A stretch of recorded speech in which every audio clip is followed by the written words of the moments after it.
وعلى آله وصحبه أجمعين أما بعد. ಗೌರವಾನ್ವಿತರೇ, ಈ ಸುಂದರ ಸಭಾಂಗಣದಲ್ಲಿ ನನ್ನಲ್ಲರ್ಪಿತವಾದಂತಹ ವಿಷಯ ಶಿಥಿಲಗೊಳ್ಳುತ್ತಿರುವಂತಹ ಸ್ಮಾರಕಗಳು ಸಾರುತ್ತಿರುವ ಸಂದೇಶ.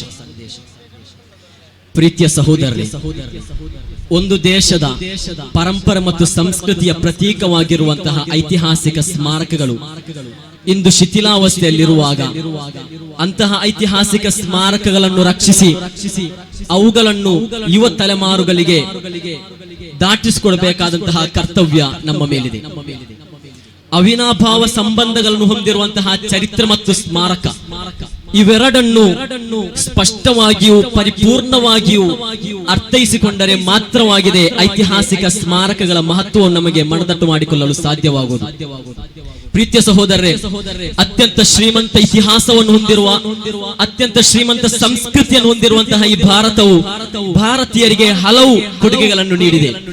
ಕೇವಲ ಕೊಡುಗೆ ಮಾತ್ರವಲ್ಲ, ಮನುಕುಲಕ್ಕೆ ಅಗತ್ಯವಾದಂತಹ ವೈಜ್ಞಾನಿಕವಾದ, ರಾಷ್ಟ್ರೀಯವಾದ, ಸಾಮಾಜಿಕವಾದ ಕೊಡುಗೆಗಳನ್ನು ಈ ಭಾರತವು ಭಾರತೀಯರಿಗೆ ನೀಡಿದೆ. ಕಳೆದು ಹೋದಂತಹ ಒಂದು ಸಾಮಾಜಿಕ ಸಮೂಹದ ಹಿಂದಿನ ಘಟನೆಗಳನ್ನು ಸ್ಮರಿಸಬೇಕಾಗಿದ್ದಂತಹ ಸ್ಮಾರಕಗಳು ಇವತ್ತು ಶಿಥಿಲಗೊಳ್ಳುತ್ತಿರುವಾಗ ಇಡೀ ಜಗತ್ತಿನ ಇತಿಹಾಸವನ್ನು, ರಾಜಕೀಯ ಸ್ಥಿತಿಗತಿಗಳನ್ನು ಯುವ ತಲೆಮಾರುಗಳಿಗೆ ತಿಳಿಸಿಕೊಡಬೇಕಾಗಿದ್ದಂತಹ ಸ್ಮಾರಕಗಳು ಶಿಥಿಲಾವಸ್ಥೆಯಲ್ಲಿರುವಾಗ, ಪ್ರೀತಿಯ ಸಹೋದರರೇ, ಈ ಜಗತ್ತಿನ ಮುಂದೆ ನೈಜ ಇತಿಹಾಸವನ್ನು, ನೈಜ ಸಂಸ್ಕೃತಿಯನ್ನು, ನೈಜ ಭೌಗೋಳಿಕತೆಯ ಅರಿವಿಲ್ಲದಂತಹ ಒಂದು ಸಮಾಜವು ನಿರ್ಮಾಣವಾಗುವ ಒಂದು ದೊಡ್ಡ ಎಚ್ಚರಿಕೆ ಸಂದೇಶವನ್ನು ಈ ಜಗತ್ತಿನ ಮುಂದೆ ಇದು ನೀಡುತ್ತಾ ಇದೆ. ನೀವು ನೋಡಿರಬಹುದು, 1954ರಲ್ಲಿ ಯುನೆಸ್ಕೋ ಹೊರಡಿಸಿದಂತಹ ಆದೇಶ, historical monuments should not be destroyed even it they are war among them.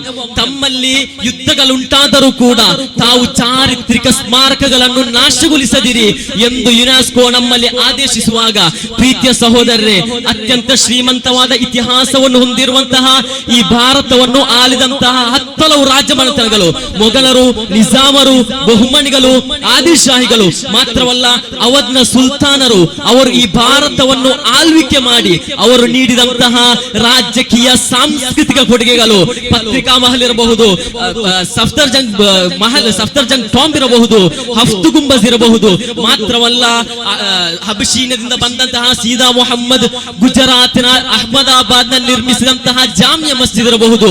ಮೊದಲಾಗಿ ಭಾರತದಲ್ಲಿರುವಂತಹ 3670ರಷ್ಟು ಸ್ಮಾರಕಗಳು ಈ ಸುಂದರವಾದಂತಹ ಭಾರತದ ಇತಿಹಾಸವನ್ನು, ಈ ಸುಂದರ ಭಾರತದ ಸಂಸ್ಕೃತಿಯನ್ನು, ಅವರ ಸಾಮ್ರಾಜ್ಯ ಶಾಹಿತ್ವವನ್ನು ಈ ಜಗತ್ತಿನ ಮುಂದೆ ತೆರೆದಿಡುವಾಗ, ಈ ಭವ್ಯ ಭಾರತದ ಭವ್ಯ ಪರಂಪರೆಯನ್ನು ಈ ಜಗತ್ತಿನ ಮುಂದೆ ಅನಾವರಣಗೊಳಿಸುವಂತಹ ಒಂದು ದುಸ್ಥಿತಿಗೆ ನಾವು ಬಂದು ತಲುಪಿದ್ದೇವೆ. ಮಾತ್ರವಲ್ಲ, ಪ್ರೀತಿಯ ಸಹೋದರರೇ, ಇಂದಿನ ಯುವ ತಲೆಮಾರುಗಳನ್ನು ಇತಿಹಾಸದ ಅಧ್ಯಯನಕ್ಕೆ ಸಜ್ಜುಗೊಳಿಸಬೇಕಾದಂತಹ ಒಂದು ಅನಿವಾರ್ಯ ಕಾಲಘಟ್ಟದಲ್ಲಿ ನಾವಿರುವಾಗ, ಇತಿಹಾಸ ತಿಳಿಯುವುದರಿಂದ ಈ ಭಾರತದಲ್ಲಿ ಪೂರ್ವಜರು ಬಿಟ್ಟು ಹೋದಂತಹ, ಪೂರ್ವಜರು ಬಾಕಿಗೊಳಿಸಿದಂತಹ ಈ ಭಾರತದ ಭವ್ಯ ಪರಂಪರೆಯನ್ನು, ಈ ಭಾರತದ ಐತಿಹಾಸಿಕ ಸ್ಮಾರಕಗಳನ್ನು ನಮಗೆ ಮುಂದುವರಿಸಿಕೊಂಡು ಹೋಗಬಹುದು. ಇದೆಲ್ಲದಕ್ಕೂ ನಾವು ಕಟಿಬದ್ಧರಾಗೋಣ ಎಂದು ಮಾತ್ರ ಹೇಳುತ್ತಾ ನನ್ನ ಮಾತಿಗೆ ವಿರಾಮ. ವಸ್ಸಲಾಮು ಅಲೈಕುಂ ವರಹಮತುಲ್ಲಾಹಿ ವಬರಕಾತುಹು. ಅಸ್ಸಲಾಮು ಅಲೈಕುಂ ವರಹಮತುಲ್ಲಾಹಿ ತಆಲಾ ವಬರಕಾತುಹು. ಗೌರವಾನ್ವಿತ ಗುರುವರಿಯರೇ, ತೀರ್ಪುಗಾರರೇ ಹಾಗೂ ಪ್ರೀತಿಯ ಮಿತ್ರರೇ, ಈ ಸುಂದರವಾದ ವೇದಿಕೆಯಲ್ಲಿ ಪೀಠಿಕೆಯನ್ನು ದೀರ್ಘಿಸದೆ ಉಲಮಾ ಆಕ್ಟಿವಿಸಂ ಅಜ್ಞಾತ ಭಾರತದಲ್ಲಿ ಸಾಕ್ಷರತೆಯ ಪಾತ್ರ ಎಂಬ ವಿಚಾರದಲ್ಲಿ ಮಾತನಾಡಲು ಇಚ್ಛಿಸುತ್ತೇನೆ. ಸರ್ವಶಕ್ತನಾದ ಅಲ್ಲಾಹು ತೌಫೀಕ್ ನೀಡಲಿ. ಆಮೀನ್ ಯಾ ರಬ್ಬಲ್ ಆಲಮೀನ್. ಅಲ್ ಉಲಮಾ ವರಸತುಲ್ ಅಂಬಿಯಾ ಎಂಬ ಪುಣ್ಯ ವಾಕ್ಯವನ್ನು ಮುಂದಿಟ್ಟು ಭಾರತದ ಇತಿಹಾಸದ ಪುಟಗಳನ್ನು ತೆರೆದು ನೋಡುವಾಗ 16ನೇ ಶತಮಾನದಲ್ಲಿ ಝೈನುದ್ದೀನ್ ಮಖ್ದೂಮ್ ರಲಿಯಲ್ಲಾಹು ರವರು ಇಲ್ಲಿ ಸ್ಥಾಪಿಸಿದಂತಹ ಪಲ್ಲಿ ದರ್ಶ್ ವಿದ್ಯಾಭ್ಯಾಸದ ಕಡೆ ನೋಡುವಾಗ ಅಲ್ಲಿ ಕಲಿಯುತ್ತಿದ್ದಂತಹ 3000ದಷ್ಟು ವಿದ್ಯಾರ್ಥಿಗಳು ಕೇವಲ ಧಾರ್ಮಿಕ ವಿದ್ಯಾಭ್ಯಾಸಕ್ಕೆ ಮಾತ್ರ ಪೂರಕವಾಗದೆ ಅಲ್ಲಿ ಖಗೋಳ ಶಾಸ್ತ್ರವನ್ನು, ಭೂಗೋಳ ಶಾಸ್ತ್ರವನ್ನು, ಗಣಿತ ಶಾಸ್ತ್ರದಂತಹ ವಿದ್ಯಾಭ್ಯಾಸಗಳನ್ನು ಕರಗತ ಮಾಡುತ್ತಿದ್ದರು.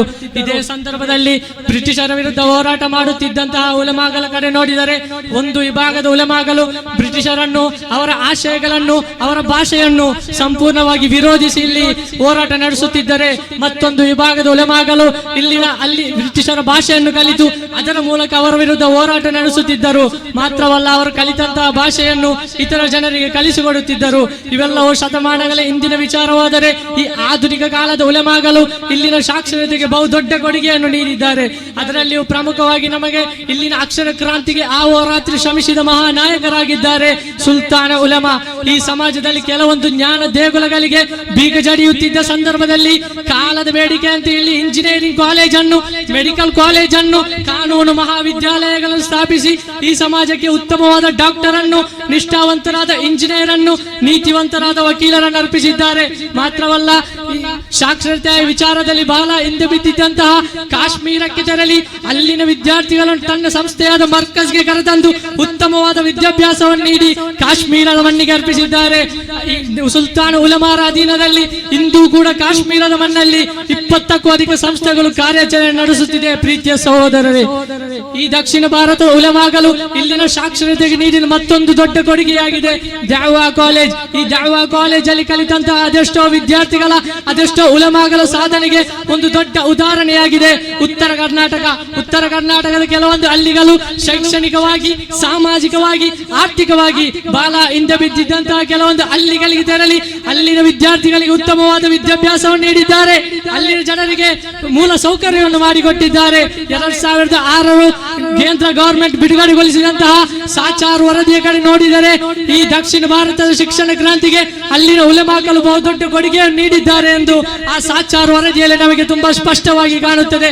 ಈ ಎಲ್ಲಾ ವಿಚಾರಗಳು ದಕ್ಷಿಣ ಭಾರತದ ವಿಚಾರವಾದರೆ, ಉತ್ತರ ಭಾರತದ ಕಡೆ ಮುಖ ಮಾಡಿದರೆ 1856ರಲ್ಲಿ ಜನಿಸಿದಂತಹ ಇಮಾಮ್ ಅಹ್ಮದ್ ರಜಾ ಖಾನ್ ಬರೇಲಿ ಅವರು ಒಬ್ಬ ಶ್ರೇಷ್ಠ ಬರಹಗಾರನಾಗಿ, ಗ್ರಂಥಕರ್ತನಾಗಿ, ಕವಿಯಾಗಿ ಮಾತ್ರ ಗುರುತಿಸದೆ ಅವರು ಅಂದಿನ ಕಾಲದ ವಿಜ್ಞಾನಿಗಳನ್ನೇ ನಿಬ್ಬೆರಗುಗೊಳಿಸುವಂತಹ ವೈಜ್ಞಾನಿಕ ತಿಳುವಳಿಕೆಯುಳ್ಳವರಾಗಿದ್ದರು.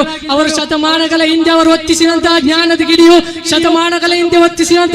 ಗಿಡಿಯು ಇಂದು ಕೂಡ ಉತ್ತರ ಭಾರತದಾದ್ಯಂತ ಒತ್ತಿ ಉರಿಯುತ್ತಾ ಇದೆ.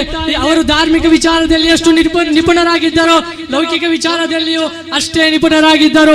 ಹೀಗೆ ಪಂಜಾಬ್ ಕೇಂದ್ರೀಕರಿಸಿ ನೋಡುವಾಗ ಇಮಾಮ್ ರಬ್ಬಾನಿ ಅವರು ಸರ್ ಹಿಂದ್ ಯೂನಿವರ್ಸಿಟಿ, ಹಾಗೆ ನঈಮುದ್ದೀನ್ ಮುರಾದಾಬಾದಿ ಅವರ ಹೆಸರಲ್ಲಿರುವಂತಹ ಮುರಾದಾಬಾದಿ ನಗರಿಯಲ್ಲಿರುವಂತಹ ನঈಮಿಯಾ ಕಾಲೇಜ್, ಹೀಗೆ ಹಲವಾರು ಕಾಲೇಜುಗಳನ್ನು, ಹಲವಾರು ವಿದ್ಯಾ ಸಮುಚ್ಚಯಗಳನ್ನು ನಮಗೆ ತೋರಿಸಲಿಕ್ಕಿದೆ.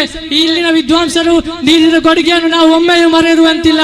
ಅಜ್ಞಾತವಾಗಿದ್ದ ಈ ಭಾರತವನ್ನು ಸಾಕ್ಷರತಾ ರೇಖೆಯ ಕಡೆ ತಲುಪಿಸುವಲ್ಲಿ ಇಲ್ಲಿನ ಉಲಮಾಗಳ ಪಾತ್ರ ಅಪಾರವಾಗಿದೆ.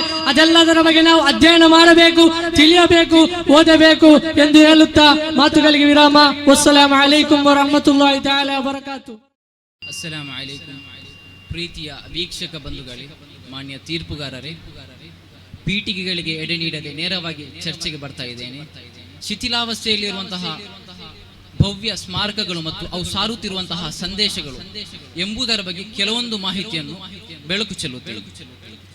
ಸ್ನೇಹಿತರೆ, ನಮ್ಮ ಭವ್ಯ ಭಾರತ ಹಲವು ಶ್ರೀಮಂತ ಇತಿಹಾಸಗಳನ್ನು ತನ್ನ ಒಡಲಲ್ಲಿ ಇಟ್ಟುಕೊಂಡಿದೆ. ಈ ಭಾರತ ದೇಶದಲ್ಲಿ ಹಲವು ರಾಜಮನೆತನರು ಆಳ್ವಿಕೆ ಮಾಡಿದೆ. ಮೊಘಲರು, ದೆಹಲಿ ಸುಲ್ತಾನರು, ನಿಜಾಮರು, ಗಂಗರು, ಚಾಲುಕ್ಯರು, ರಾಷ್ಟ್ರಕೂಟರು, ಹೀಗೆ ಹಲವಾರು ಬ್ರಿಟಿಷರು ಕೂಡ ನಮ್ಮ ದೇಶವನ್ನು ಆಳ್ವಿಕೆ ಮಾಡಿದ್ದಾರೆ.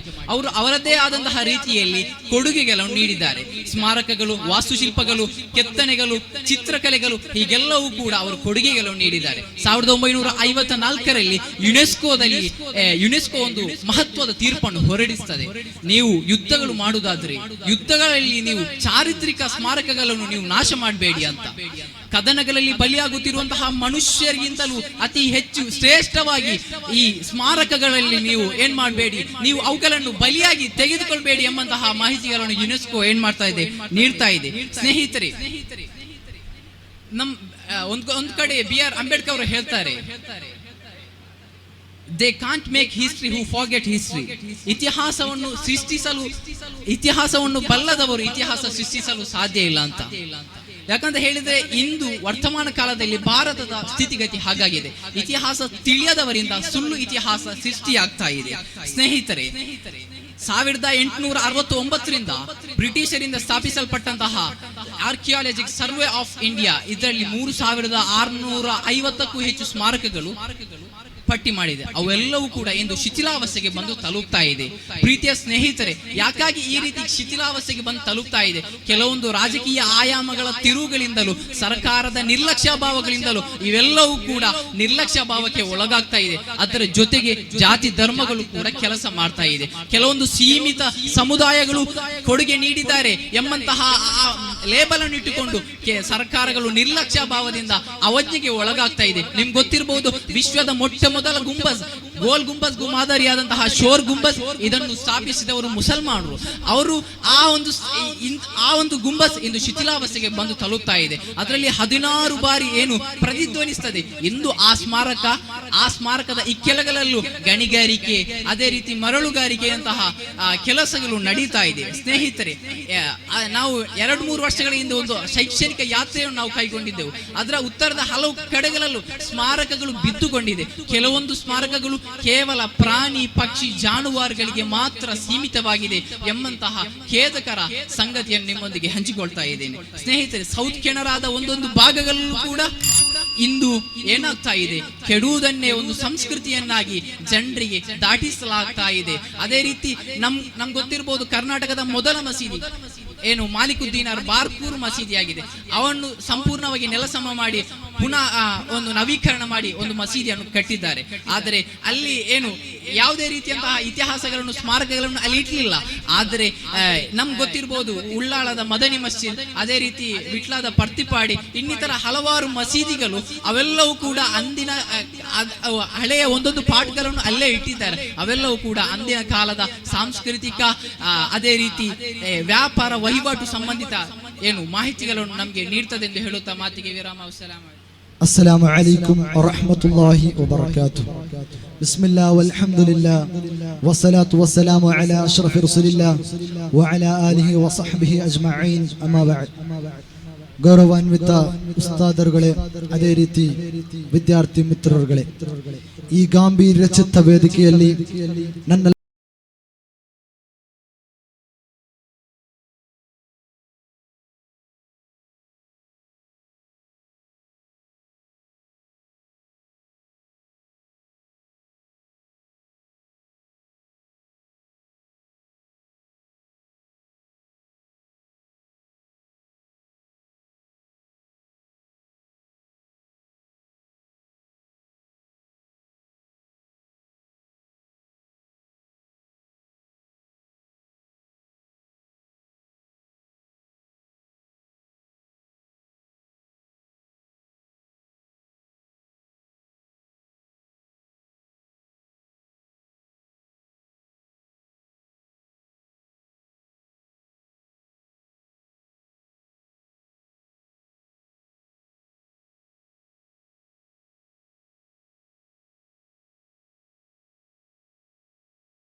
السلام عليكم ورحمة الله تعالى وبركاته.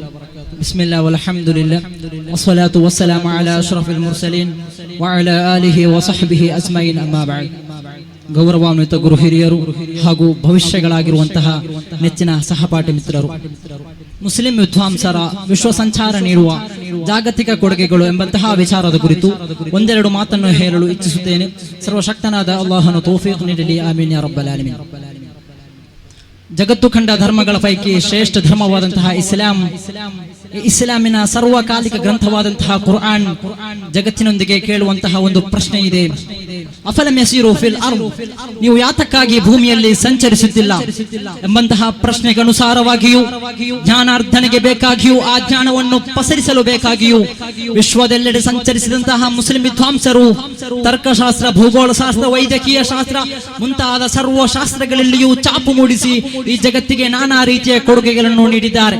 ಜಗತ್ತು ಕಂಡ ಶ್ರೇಷ್ಠ ಭಾಷಣವಾದ ಹಜ್ಜತುಲ್ ವದಾಅನ ವೇಳೆ ಪೈಗಂಬರ್ ಸಲ್ಲಲ್ಲಾಹು ಅಲೈಹಿ ವಸಲ್ಲಂ ಅವರು ಹೇಳಿದಂತಹ ವಚನ ಫಲ್ಯುಬಲ್ಲಿಗ್ ಶಾಹಿದುಲ್ ಗಾಯಿಬ್, ಫಲ್ಯುಬಲ್ಲಿಗ್ ಶಾಹಿದುಲ್ ಗಾಯಿಬ್, let those who are present inform those who are absent, ಇಲ್ಲಿ ಇರುವವರು ಗೈರು ಹಾಜರಾದವರಿಗೆ ತಿಳಿಸಿರಿ ಎಂಬಂತಹ ಪೈಗಂಬರ್ ಸಲ್ಲಲ್ಲಾಹು ಅಲೈಹಿ ವಸಲ್ಲಂ ಅವರ ನಿರ್ದೇಶನವನ್ನು ನಿರ್ವಹಿಸಲು ಬೇಕಾಗಿ ವಿಶ್ವದೆಲ್ಲೆಡೆ ಸಂಚಾರ ನಡೆಸಿದಂತಹ ಮುಸ್ಲಿಂ ವಿದ್ವಾಂಸರುಗಳು ಇಸ್ಲಾಮಿನ ಆಶಯ ಆದರ್ಶಗಳನ್ನು ಪಸರಿಸುತ್ತಾ ನಾನಾ ಊರು ಕೇರಿಗಳ ದೇಶ ವಿದೇಶಗಳ ಸಂಸ್ಕೃತಿಗಳನ್ನು ಈ ಜಗತ್ತಿಗೆ ಪರಿಚಯಿಸಿಕೊಡುತ್ತಾರೆ. ಮಾತ್ರವಲ್ಲ, ಅವರ ಪ್ರಯಾಣದ ಆಗು ಹೋಗುಗಳ ವೀಕ್ಷಣೆಗಳನ್ನು, ವೈವಿಧ್ಯಮಯ ಸಂಸ್ಕೃತಿ ಮತ್ತು ಭೂ ದೃಶ್ಯಗಳನ್ನು, ಮಾತ್ರವಲ್ಲ ಸಂಪನ್ಮೂಲಗಳ ಬಗೆಗಿನ ಅತ್ಯಮೂಲ್ಯವಾದಂತಹ ಒಳನೋಟಗಳನ್ನು ರಿಹಿಲಾ ಎಂಬಂತಹ ಗ್ರಂಥಗಳಲ್ಲಿ ದಾಖಲಿಸಿ ಈ ಜಗತ್ತಿಗೆ ಸಮರ್ಪಿಸುತ್ತಾರೆ. ಪ್ರೀತಿಯ ಸಹೋದರರೇ, ಇತಿಹಾಸ ಪುಟಗಳಿಗೆ ಕಣ್ಣೋಡಿಸುವುದಾದರೆ ಈ ಜಗತ್ತಿನಲ್ಲಿ ಒಂದು ದಿಕ್ಸೂಚಿಗಳು ಇರದಂತಹ ಕಾಲಘಟ್ಟದಲ್ಲಿ, ಒಂದು ಗೂಗಲ್ ಮ್ಯಾಪ್ ಇನ್ನಿತರ ಸ್ಯಾಟಲೈಟ್ಗಳು ಇರದಂತಹ ಕಾಲಘಟ್ಟದಲ್ಲಿ ಭೂಗೋಳ ಶಾಸ್ತ್ರ, ಖಗೋಳ ಶಾಸ್ತ್ರ, ಸೌರವ್ಯೂಹ, ಸಮುದ್ರಗಳು, ಪರ್ವತ ಶ್ರೇಣಿಗಳ ಬಗ್ಗೆ, ದೇಶ ವಿದೇಶಗಳ ಬಗ್ಗೆ, ಅಲ್ಲಿನ ಖನಿಜ ಸಂಪತ್ತು, ಜಲ ಸಂಪನ್ಮೂಲ, ಪ್ರಕೃತಿ ಸೌಂದರ್ಯಗಳ ಬಗ್ಗೆ ಜಗತ್ತಿಗೆ ತಿಳಿಸಿಕೊಟ್ಟಂತಹ ಇಮಾಮ್ ಯಾಕೂತುಲ್ ಹಮವಿರವರು ಬರೆದಂತಹ ಜಗತ್ ಪ್ರಸಿದ್ಧ ಗ್ರಂಥವಾಗಿದೆ ಮುಅಜಮುಲ್ ಬುಲ್ದಾನ್. ಇದಾಗಿದೆ ಮುಸ್ಲಿಂ ವಿದ್ವಾಂಸರು ಈ ಜಗತ್ತಿಗೆ ಕೊಟ್ಟಂತಹ ಕೊಡುಗೆ. ಹೀಗೆ ಸರ್ವ ಕ್ಷೇತ್ರಗಳಲ್ಲಿಯೂ ಮುಸ್ಲಿಂ ವಿದ್ವಾಂಸರು ಭಾಗಿಯಾಗಿದ್ದರು. ಪ್ರೀತಿಯ ಸಹೋದರರೇ, ಇಮಾಮ್ ಯಾಕೂತ್, ಇಮಾಮ್ ಶಿಹಾಬುದ್ದೀನ್ ದಮೀರಿರವರು ಝೂಲಾಜಿಕಲ್ ಪ್ರಾಣಿಶಾಸ್ತ್ರದ ಕುರಿತು ಹಯಾತುಲ್ ಹಯವಾನುಲ್ ಕುಬ್ರಾ ಎಂಬಂತಹ ಗ್ರಂಥವನ್ನು ರಚಿಸಿದ್ದರು. ವಿಶ್ವವಿಖ್ಯಾತ ಪ್ರಸಿದ್ಧ ಪ್ರಾಣಿ ಶಾಸ್ತ್ರಜ್ಞರು ತಮ್ಮ ಅಧ್ಯಯನಕ್ಕೆ ಬೇಕಾಗಿ, ತಮ್ಮ ಅನ್ವೇಷಣೆಗೆ ಬೇಕಾಗಿ ಈ ಗ್ರಂಥವನ್ನು ಅವಲಂಬಿಸುತ್ತಿದ್ದರು. ಮಾತ್ರವಲ್ಲ, ವಿಶ್ವದೆಲ್ಲೆಡೆ ವಿಶ್ವವಿಖ್ಯಾತ ವಿಶ್ವವಿದ್ಯಾನಿಲಯಗಳಲ್ಲಿ ಅಧ್ಯಯನ ಗ್ರಂಥವಾಗಿಯೂ ಕೂಡ ಬೋಧಿಸುತ್ತಿದ್ದರು. ಪ್ರೀತಿಯ ಸಹೋದರರೇ, ನಿಮಗೆ ಗೊತ್ತಿರಬಹುದು, ತನ್ನ ಜೀವಿತಾವಧಿಯಲ್ಲಿ 30 ವರ್ಷಗಳ ಕಾಲ ನಿರಂತರವಾಗಿ ವಿಶ್ವದೆಲ್ಲೆಡೆ ಸಂಚಾರ ನಡೆಸಿದಂತಹ ಇಬ್ನ್ ಬತೂತಾರವರು 1,25,000 ಕಿಲೋಮೀಟರ್ ಸಂಚರಿಸಿ ಈ ಜಗತ್ತಿನ ವಿಶ್ವ ಸಂಚಾರಿಗಳಿಗೆ ರೋಲ್ ಮಾಡೆಲ್ ಆಗುವ ರೀತಿಯಲ್ಲಿ ಅರ್ರಿಹಿಲತು ಇಬ್ನ್ ಬತೂತಾ ಎಂಬಂತಹ ಪ್ರವಾಸ ಕಥನವನ್ನು ಈ ಜಗತ್ತಿಗೆ ಕೊಡುಗೆಯಾಗಿ ನೀಡುತ್ತಾರೆ. ಇದರ ಮೂಲಕ ಜಗತ್ತು ಕಂಡಂತಹ ಅತಿ ಹೆಚ್ಚು ಪ್ರವಾಸ ಕಥನವನ್ನು ಬರೆದಂತಹ ಕೀರ್ತಿಗೆ ಮುಸ್ಲಿಂ ವಿದ್ವಾಂಸರು ಭಾಗಿಯಾಗುತ್ತಾರೆ. ಪ್ರೀತಿಯ ಸಹೋದರರೇ, ಮುಸ್ಲಿಂ ವಿದ್ವಾಂಸರ ವಿಶ್ವ ಸಂಚಾರದಿಂದ ದಕ್ಕಿದಂತಹ ಜ್ಞಾನಧಾರೆಗಳು ಈ ವರ್ತಮಾನ ಕಾಲದ ಭೌಗೋಳಿಕ ಜ್ಞಾನವನ್ನು ವಿಸ್ತರಿಸಿದವು. ಅವರು ಕಂಡುಹಿಡಿದಂತಹ ನ್ಯಾವಿಗೇಷನ್ ಪ್ರಗತಿಗಳು ಇಂದಿನ ಸಮುದ್ರಯಾನಗಳನ್ನು ಹೆಚ್ಚಿಸಿದವು. ಇವರು ರಚಿಸಿದಂತಹ ಕೃತಿಗಳು, ಅನುವಾದಗಳು ಭೌಗೋಳಿಕ ಜ್ಞಾನ ಮತ್ತು ಸಾಂಸ್ಕೃತಿಕ ವಿನಿಮಯಗಳನ್ನು ಬೆಳೆಸಿದವು. ಈ ಎಲ್ಲಾ ಕೊಡುಗೆಗಳು ಕೂಡ ಭವಿಷ್ಯದ ಜಾಗತಿಕ ಅಂತರ್ ಸಂಪರ್ಕಕ್ಕೆ ಅಡಿಗಲ್ಲನ್ನು ಹಾಕಿದವು. ಇಂದು ಜಗತ್ತಿನಲ್ಲೇ ಕಾಣುವಂತಹ ಬೃಹತ್ಕಾರವಾದ ಯೂನಿವರ್ಸಿಟಿಗಳಿಂದ ಹಿಡಿದು ಬೃಹತ್ಕಾರವಾದ ಮೌಲ್ಯಯುತ ಇಂಡೋ ಇಸ್ಲಾಮಿಕ್ ಗ್ರಂಥಗಳು, ಮಾತ್ರವಲ್ಲ ಇಂಡೋ ಇಸ್ಲಾಮಿಕ್ ಆರ್ಕಿಟೆಕ್ಟ್ ಕಲಾ ವಾಸ್ತುಶಿಲ್ಪಗಳು, ಇಸ್ಲಾಮಿಕ್ ನಗರಗಳು, ಇವೆಲ್ಲವೂ ಕೂಡ ಮುಸ್ಲಿಂ ವಿದ್ವಾಂಸರ ವಿಶ್ವ ಸಂಚಾರದಿಂದ ದಕ್ಕಿದಂತಹ ಕೊಡುಗೆಗಳು ಎಂಬುದರಲ್ಲಿ ಅಲ್ಲಗೇಳಲು ಸಾಧ್ಯವಿಲ್ಲ ಎಂಬ ಮಾತಿನೊಂದಿಗೆ ನನ್ನ ಈ ಚಿಕ್ಕ ಮಾತಿಗೆ ಚೊಕ್ಕದಾದ ಚುಕ್ಕಿಯನ್ನು ಚುಕ್ಕಿಸುತ್ತಾ ವಿರಾಮ ಹಾಕುತ್ತೇನೆ. ಆಖಿರು ದಅವಾನಾ ಅಲ್ಹಮ್ದುಲಿಲ್ಲಾಹಿ ರಬ್ಬಿಲ್ ಆಲಮೀನ್. ಅಸ್ಸಲಾಮು ಅಲೈಕುಂ ಅಸ್ಸಲಾಮು ಅಲೈಕುಂ ವರಹ್ಮತುಲ್ಲಾಹಿ ತಆಲಾ ವಬರಕಾತುಹು. ಬಿಸ್ಮಿಲ್ಲಾಹ್ ವಲ್ಹಮ್ದುಲಿಲ್ಲಾಹ್ ವಸ್ಸಲಾತು ವಸ್ಸಲಾಮು ಅಲಾ ಅಶ್ರಫಿ ರಸೂಲಿಲ್ಲಾಹ್ ವಅಲಾ ಆಲಿಹಿಲ್ ಫಾಯಿಜೀನ ಬಿರಿದ್ವಾನಿಲ್ಲಾಹಿ ಅಮ್ಮಾ ಬಾದ್. ವಿಶಾಲ ದೀರ್ಘ ಚರ್ಚೆ, ಉಲಮಾ ಆಕ್ಟಿವಿಸಂ, ಅಜ್ಞಾತ ಭಾರತದಲ್ಲಿನ ಸಾಕ್ಷರತೆಯ ಪಾತ್ರ. ಈ ವಿಚಾರದಲ್ಲಿ ನಾವು ಚರ್ಚೆ ಮಾಡುವಾಗ 2 ರೀತಿಯ ಉಲಮಾ ಆಕ್ಟಿವಿಸಂ ನಮಗೆ ಕಾಣುತ್ತದೆ. ಒಂದು ಉತ್ತರ ಭಾರತದ ಉಲಮಾ ಆಕ್ಟಿವಿಸಂ, ಮತ್ತೊಂದು ದಕ್ಷಿಣ ಭಾರತದ ಉಲಮಾ ಆಕ್ಟಿವಿಸಂ. ಉಲಮಾ ಎಂದರೆ ಕೇವಲ ಮಸೀದಿಯ ಮಿಂಬರ್ನಲ್ಲಿ ಕುಳಿತು ಖುತುಬಾ ನೀಡುವವರು ಮಾತ್ರವಲ್ಲ, ಬದಲಾಗಿ ಈ ಸಮುದಾಯದ ಶೈಕ್ಷಣಿಕ, ರಾಜಕೀಯ, ಆರ್ಥಿಕ ವಿಚಾರಗಳ ಕುರಿತು ಬೆಳಕು ಚೆಲ್ಲುವವರಾಗಿದ್ದಾರೆ ಅಲ್ ಉಲಮಾ. ಪ್ರವಾದಿ ಸಲ್ಲಲ್ಲಾಹು ಅಲೈಹಿ ವಸಲ್ಲಂ ಹೇಳಿದಂತೆ ಅಲ್ ಉಲಮಾ ವರಸತುಲ್ ಅಂಬಿಯಾ ಎಂಬ ಹದೀಸಿಗೆ ಸಾಕ್ಷಾತ್ಕಾರವಾಗಿ ಇಂದು ಉಲಮಾಗಳು ಶಿಕ್ಷಣ ಕ್ಷೇತ್ರದೊಂದಿಗೆ ಸಾಮಾಜಿಕವಾಗಿಯೂ ಆರ್ಥಿಕವಾಗಿ ಈ ಕ್ಷೇತ್ರವನ್ನು ಮುನ್ನಡೆಸ್ತಾ ಇದ್ದಾರೆ. ನಮ್ಗೆ ಗೊತ್ತಿರಬಹುದು, ಮಾಲಿಕ್ ಇಬ್ನ್ ದೀನಾರ್ ರಲಿಯಲ್ಲಾಹು ಅನ್ಹುವಿನಿಂದ ಆರಂಭಗೊಂಡಂತಹ ಉಲಮಾ ಆಕ್ಟಿವಿಸಂ ಹಂತ ಹಂತವಾಗಿ ಬೆಳೆದು ಬಂದು ಕೋಯಿಕೋಡ್ ಕಾಲಿ ಮಖ್ದೂಮಿಗಳಿಂದ ಸಮಸ್ತ ಎಂಬ ವಿದ್ವಾಂಸರ ಸಂಘಟನೆಗೆ ಬಳಿ ಬಂದು ಇದೀಗ ಸುಲ್ತಾನುಲ್ ಉಲಮಾ ಝೈನುಲ್ ಉಲಮರ ಮೂಲಕ ಉಲಮಾ ಆಕ್ಟಿವಿಸಂ ಎಂದು ಬೆಳೆಯುತ್ತಾ ಬರ್ತಿದೆ. ಮಾತ್ರವಲ್ಲ, ಮಖ್ದೂಮಿಗಳ ಮೂಲಕ ಆರಂಭಗೊಂಡಂತಹ ಇಲ್ಲಿನ ಶೈಕ್ಷಣಿಕ ಜೈತ್ಯಾತ್ರೆಯು ಹಂತ ಹಂತವಾಗಿ ಬೆಳೆದು ಬಂದು ವಿಜ್ಞಾನ ತಂತ್ರಜ್ಞಾನ ಕಲೆ ಸಾಹಿತ್ಯದಲ್ಲಿ ಒಂದು ಕಾಲದಲ್ಲಿ ಈ ಜಗತ್ತನ್ನು ಆಳಿ ಅಂತ್ಯಗೊಂಡಂತಹ ಸ್ಪೈನಿನ ಕೋಡೋವನ್ನು ಅದೇ ರೀತಿ ವಿಜ್ಞಾನ ತತ್ವಜ್ಞಾನಿಗಳ ತವರೂರಾದ ಪ್ರಾಚೀನ ರೈ ನಗರಕ್ಕೆ ಹೋಲುವಂತಹ ಆಧುನಿಕ ಕೋಡೋವಾದಂತಹ ವಿಶ್ವವಿಖ್ಯಾತ ಮರ್ಕಜ್ ನಾಲೆಜ್ ಸಿಟಿ ಅಂತಹ ವಿಶ್ವವಿದ್ಯಾಲಯವನ್ನು ಸ್ಥಾಪಿಸುವಲ್ಲಿ ಇಂದಿನ ಉಲಮಾ ಆಕ್ಟಿವಿಸಂ ಸಕ್ರಿಯವಾಗಿದೆ ಎಂದು ನಾವು ಅರ್ಥ ಮಾಡಿಕೊಳ್ಳಬೇಕಾಗಿದೆ. ಮಾತ್ರವಲ್ಲ, ಉತ್ತರ ಭಾರತಕ್ಕೆ ನಾವು ಹೋದಾಗ ಉತ್ತರ ಭಾರತದಲ್ಲಿ ಶೈಕ್ಷಣಿಕ ಕ್ಷೇತ್ರಕ್ಕೆ ಮುನ್ನುಡಿಯಾಗಿ ಬರೆದಂತಹ ಸರಹಿಂದಿ ವಿದ್ಯಾಲಯಗಳು, ಅದೇ ರೀತಿ ನঈಮುದ್ದೀನ್ ಮುರಾಬಾದ್ ರಹಮತುಲ್ಲಾಹಿ ಅಲೈಹಿಯವರ ಜಾಮಿಯಾ ಯೂನಿವರ್ಸಿಟಿಗಳು, ಅದೇ ರೀತಿ ಜಾಮಿಯಾ ಫೈಜಾನಿಯಾ ಯೂನಿವರ್ಸಿಟಿಗಳು ಉತ್ತರ ಭಾರತದ ಉಲಮಾ ಆಕ್ಟಿವಿಸಂಗೆ ಪ್ರತ್ಯಕ್ಷ ಸಾಕ್ಷಿಯಾಗಿ ನಿಂತಿದೆ. ಮಾತ್ರವಲ್ಲ, ನಮ್ಗೆ ಗೊತ್ತಿರಬಹುದು ಪ್ರೀತಿಯ ಸಹೋದರರೇ, 1947ರಲ್ಲಿ ಉಂಟಾದಂತಹ ಪಾರ್ಟಿಷಿಯನ್ ಎಂಬ ಕೋಮು ವ್ಯಾಧಿಗೆ ಬಲಿಯಾದಂತಹ ಇಲ್ಲಿನ ಸುಮಾರು 5 ಲಕ್ಷಕ್ಕೂ ಹೆಚ್ಚಿನ ಮುಸಲ್ಮಾನರು ಬಾಂಗ್ಲಾದೇಶಕ್ಕೂ ಪಾಕಿಸ್ತಾನಕ್ಕೆ ವಲಸೆ ಹೋದಾಗ ಅಜ್ಞಾತವಾಗಿ ಉಳಿದಂತಹ ಇಲ್ಲಿನ ಮುಸಲ್ಮಾನರು ಬಡವರಾಗಿ ಸಾಂಸ್ಕೃತಿಕವಾಗಿಯೂ ಶೈಕ್ಷಣಿಕವಾಗಿಯೂ ಅಳಿದುಳಿದು ಯಾವುದೇ ರೀತಿಯಲ್ಲಿ ಮುನ್ನಡೆಗೆ ಬರೆದಿದ್ದಾಗ ಶೇಖುನಾ ಸುಲ್ತಾನುಲ್ ಉಲಮರ ದೂರದೃಷ್ಟಿಯಿಂದ, ಅವರ ಸುಪುತ್ರ ಡಾಕ್ಟರ್ ಹಕೀಮ್ ಅಲ್ ಅಜರಿ ಉಸ್ತಾದರ ದೂರದೃಷ್ಟಿಯಿಂದ ಉತ್ತರ ಭಾರತದ ಕುಗ್ರಾಮಗಳಿಗೆ ಆಹಾರ ಆರೋಗ್ಯದೊಂದಿಗೆ ಶೈಕ್ಷಣಿಕವಾಗಿ ಮುಂದುವರಿಸಲು ಇಲ್ಲಿನ ವಿದ್ವಾಂಸರು ಅಲ್ಲಿಗೆ ಹೋದರು. ಮಾತ್ರವಲ್ಲ, ಕಾಶ್ಮೀರದಲ್ಲಿ ಕ್ರೈಸ್ತ ಮಿಷನರಿಗಳ ವಂಚನೆಯಿಂದ ಬಲಿಯಾಗುತ್ತಿರುವಂತಹ ಕಾಶ್ಮೀರ ಮುಸ್ಲಿಮರಿಗೆ ವಿಜ್ಞಾನದ ಬೆಲೆ ಇಳಿಸಲು ಮರ್ಕಜ್ ಕೇಂದ್ರಿತವಾಗಿ 2007ರಲ್ಲಿ ಸ್ಥಾಪಿತವಾಗದ ಎಸ್ ಇಂಡಿಯಾ ಫೌಂಡೇಶನ್ ಸುಮಾರು ಕಾಶ್ಮೀರದ ನಾಡು ಮಿಡಿತಗಳನ್ನು ಹಿಡಿದು ಸುಮಾರು 27 ಸಂಸ್ಥೆಗಳನ್ನು ಸ್ಥಾಪಿಸಿ ಅಲ್ಲಿ ವಿಜ್ಞಾನವನ್ನು ಪಸರಿಸ್ತಾ ಇದೆ. ಮಾತ್ರವಲ್ಲ, ಉತ್ತರ ಭಾರತದ ಹಳ್ಳಿಗಲ್ಲಿಗಳಲ್ಲಿ ಅಜ್ಞಾತವಾಗಿ ಉಳಿದಂತಹ ಕ್ಷೇತ್ರಗಳಿಗೆ 100 ಊರುಗಳಿಗೆ ಇಂದು ಡೆಲ್ಲಿ ತೈಬಾ ಹೆರಿಟೇಜ್ ಕೂಡ ಅಲ್ಲಿ ಶಿಕ್ಷಣವನ್ನು ನೀಡಿ ಬೆಳೆಸ್ತಾ ಇದೆ. ಮಾತ್ರ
عليكم ورحمة الله تعالى وبركاته.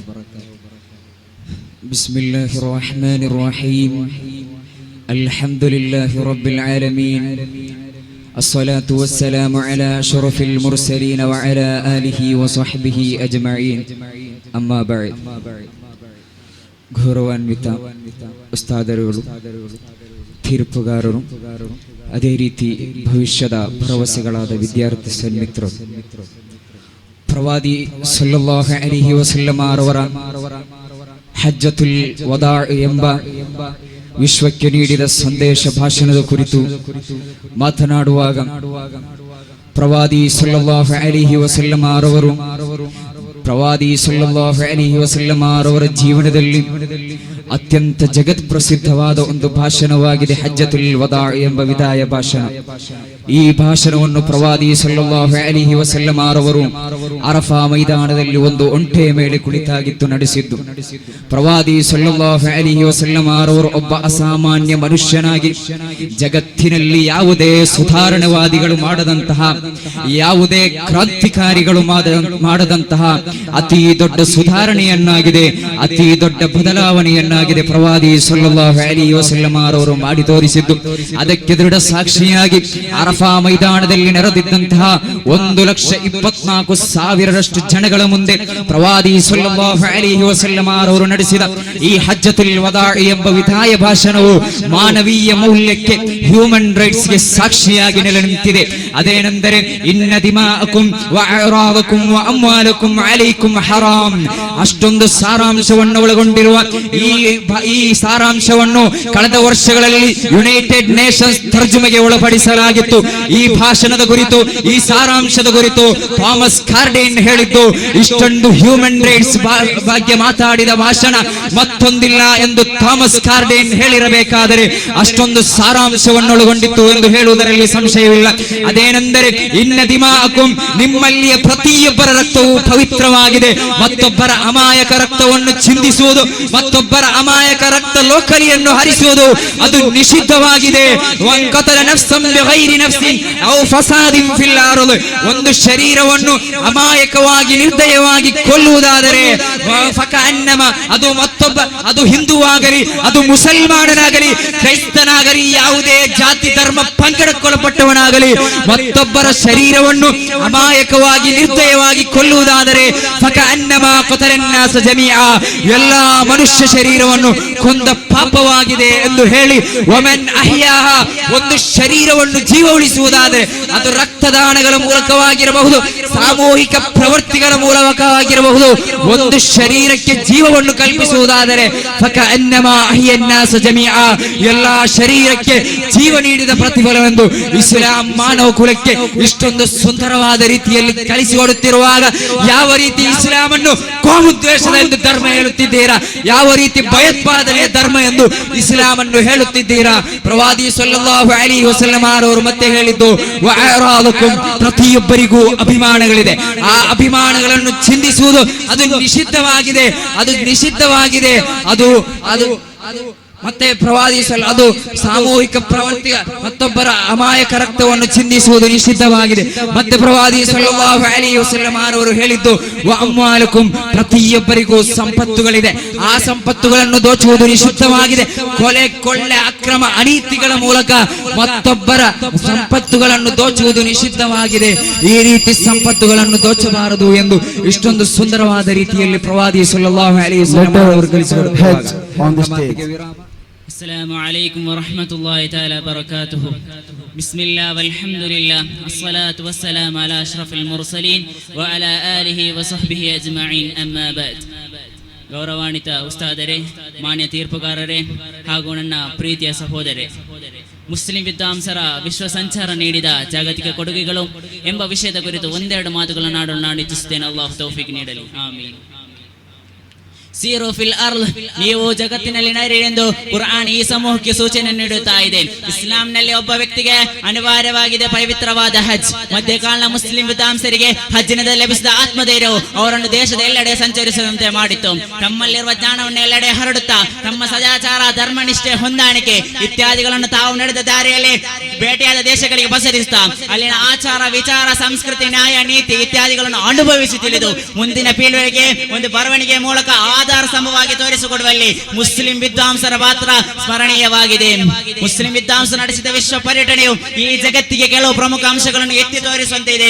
ಅವರು ಪ್ರಮುಖ ನಗರಗಳನ್ನು ಸಂಚರಿಸುತ್ತಾ ಅಲ್ಲಿಯ ಸಂಸ್ಕೃತಿಯನ್ನು ಈ ಪ್ರಪಂಚಕ್ಕೆ ಪರಿಚಯಿಸಿಕೊಟ್ಟರು. ಅದೆಷ್ಟೋ ಮುಸ್ಲಿಂ ವಿದ್ವಾಂಸರು ವಿಶ್ವ ಸಂಚಾರದ ಮೂಲಕ ಹಲವಾರು ಜ್ಞಾನಗಳನ್ನು ಪಡೆದಿದ್ದಾರೆ. ಈ ಸಂಚಾರದ ಮೂಲಕ ಇಸ್ಲಾಮಿನ ಸುಂದರ ಆಶಯ, ಆದರ್ಶಗಳನ್ನು ಈ ಜಗತ್ತಿನ ಮುಂದಿಟ್ಟರು. ಗಣಿತಶಾಸ್ತ್ರ, ವೈದ್ಯಶಾಸ್ತ್ರ, ರಾಸಾಯನಿಕ ಶಾಸ್ತ್ರ, ಖಗೋಳಶಾಸ್ತ್ರ, ಪ್ರಾಣಿ ಶಾಸ್ತ್ರ, ಇನ್ನಿತರ ಹಲವಾರು ಕ್ಷೇತ್ರಗಳಲ್ಲಿ ಅವರು ಸಾಧನೆಯನ್ನು ಮಾಡಿದ್ದಾರೆ. ಅವರ ಅನ್ಯೋನ್ಯತೆ ಪ್ರತಿಭೆ ಕೇವಲ ಒಂದೇ ಕ್ಷೇತ್ರದಲ್ಲಿ ಸೀಮಿತವಾಗಿರಲಿಲ್ಲ. ಜಗತ್ತು ಕಂಡ ಯುಗದಲ್ಲೇ ಪ್ರಮುಖ ಯುಗ ಆಗಿದೆ ಇಸ್ಲಾಮಿನ ಸುವರ್ಣ ಯುಗ. ಈ ಕಾಲಘಟ್ಟದಲ್ಲಿ ಆಗಿದೆ ಮಾನವ ಶಾಸ್ತ್ರದ ಪಿತಾಮಹ ಎಂದು ಕರೆಯಲ್ಪಡುವ ವಿಶ್ವ ಸಂಚಾರಿ ಅಲ್ಬರೋನಿ ಅವರು ಜೀವಿಸಿದ್ದು. ಇವರು ಸಂಶೋಧನಾ ಅಧ್ಯಯನದ ಉದ್ದೇಶದಿಂದ ಸಂಚಾರವನ್ನು ಕೈಗೊಂಡರು. ಕಾಶ್ಮೀರದಿಂದ ಕೇರಳದವರೆಗೆ ಸಂಚರಿಸಿ ಜಾಣ ಸಂಸ್ಕೃತಿ ಪರಂಪರೆಯ ಬಗ್ಗೆ ಅಲ್ಬರೋನಿ ಕಂಡ ಭಾರತ ಎಂಬ ಗ್ರಂಥವನ್ನು ಈ ಜಗತ್ತಿಗೆ ಕೊಡುಗೆಯಾಗಿ ನೀಡಿದರು. ಏನೊಬ್ಬ ಪ್ರಮುಖ ವಿದ್ವಾಂಸರು ಇಬ್ನ್ ಬತೂತಾ ಸುಮಾರು 29 ವರ್ಷಗಳಲ್ಲಿ 1,75,000 ಅಧಿಕ ಮೈಲುಗಳನ್ನು ಸಂಚರಿಸಿ ರಿಹಾಳ ಎಂಬ ಗ್ರಂಥವನ್ನು ಈ ಜಗತ್ತಿಗೆ ಕೊಡುಗೆಯಾಗಿ ನೀಡಿದರು. ಏನೊಬ್ಬ ಪ್ರಮುಖ ವಿದ್ವಾಂಸರು ಇವರಾಗಿದ್ದಾರೆ. ಹೀಗೆ ಹಲವಾರು ಮಂದಿ ಇದ್ದಾರೆ. ಜಗತ್ತಿನ ಇತಿಹಾಸವನ್ನು ತೆರೆ ನೋಡಿದರೆ ಅದರಲ್ಲಿ ರಚಿಸಲ್ಪಟ್ಟ ಪ್ರವಾಸನ ಕಥೆಗಳಲ್ಲಿ ಅತ್ಯಧಿಕ ಹೊರಬರದ್ದಾಗಿದೆ. ಮಧ್ಯಕಾಲೀನ ಮುಸ್ಲಿಂ ವಿದ್ವಾಂಸರಿಗೆ ಅಲ್ಲಿನ ಅವರ ರಚಿಸಿರುವ ಪುಸ್ತಕವು ಮಾಡಲ್ಪಟ್ಟಿದ್ದು ಅದು ಇಂದಿನ ತೆರೆದ ಪುಸ್ತಕದಂತೆ ಮಾಡಲ್ಪಟ್ಟಿದೆ.